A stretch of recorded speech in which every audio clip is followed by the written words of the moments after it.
నమస్తే. పరబ్రహ్మ స్వరూపము అన్నము. అన్నమును పరబ్రహ్మ స్వరూపముగా మనమందరము స్వీకరిస్తాం.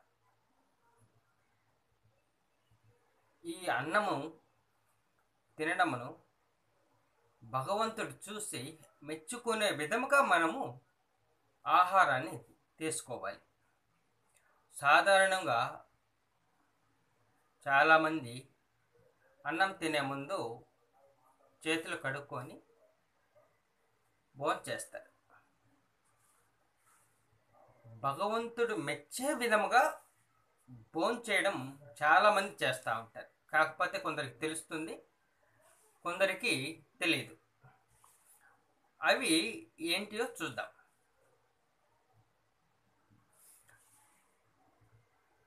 భగవంతుడు మెచ్చే విధంగా చేసే కార్యక్రమాల్లో మొదటగా ముఖము, చేతులు, పాదాలు, చేతులు, ముఖము శుభ్రంగా కడుక్కుంటారు నీళ్ళతో.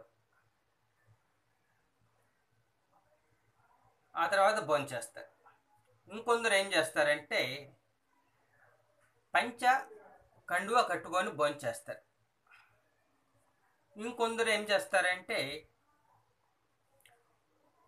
పట్ట లేదంటే పీట కానీ వేసుకొని దాని మీద కూర్చొని భోంచేస్తారు.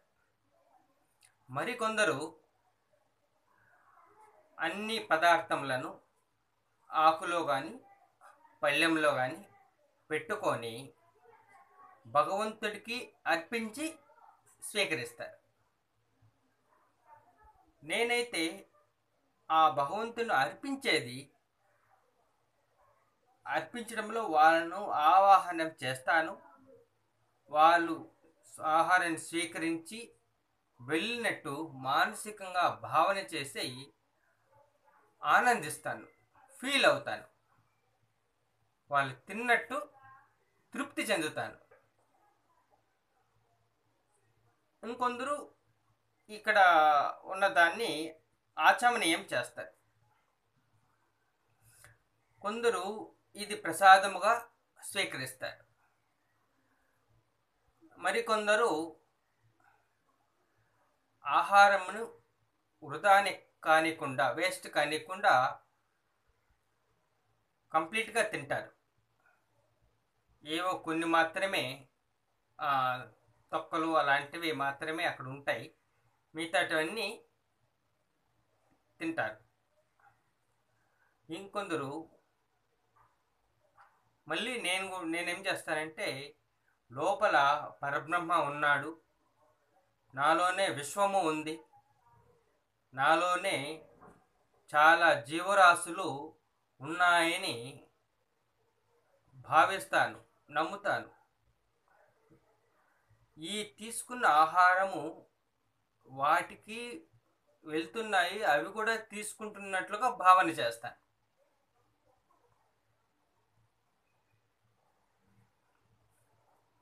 మళ్ళీ అంతా అయిపోయిన తర్వాత ఈ ఆహారమును నా దాకా వచ్చిన వాళ్ళకి అందరికీ నేను కృతజ్ఞతలు తెలుపుకుంటాను. ముఖ్యంగా రైతులకు హృదయపూర్వక ధన్యవాదాలు తెలుపుకుంటాను. ఇట్లా మొదటి నుంచి లాస్ట్ వరకు ఇలా చాలామంది చాలా రకాలుగా ఆచరిస్తారు. కొందరు కొన్ని ఆచరిస్తారు, కొందరు అన్నీ ఆచరిస్తారు.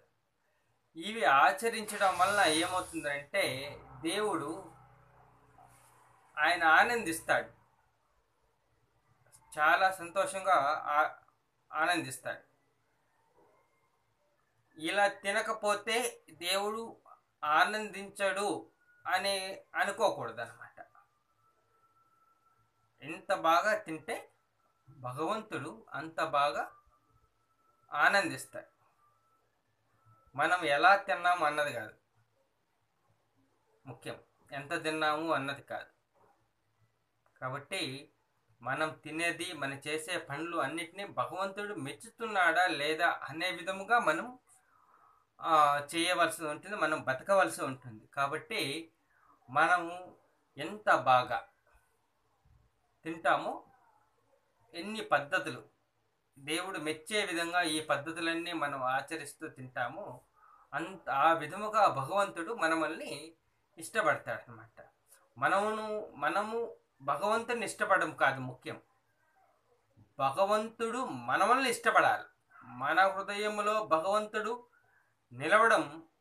నిలుపుకోవడం మనకెంత అవసరమో, భగవంతుని హృదయంలో మన స్థానం సంపాదించి ఆయన హృదయంలో మనల్ని నిలుపుకోవడం చాలా ముఖ్యం.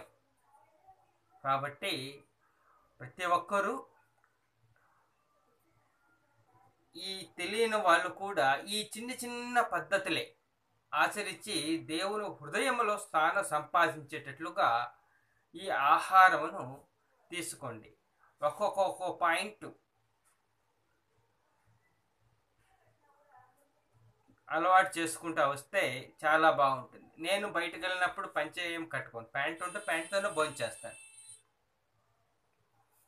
కాబట్టి మనమందరము దేవుని హృదయంలో స్థానం సంపాదించేటట్లుగా జీవించుదాం. ఓం నమో వెంకటేశాయ.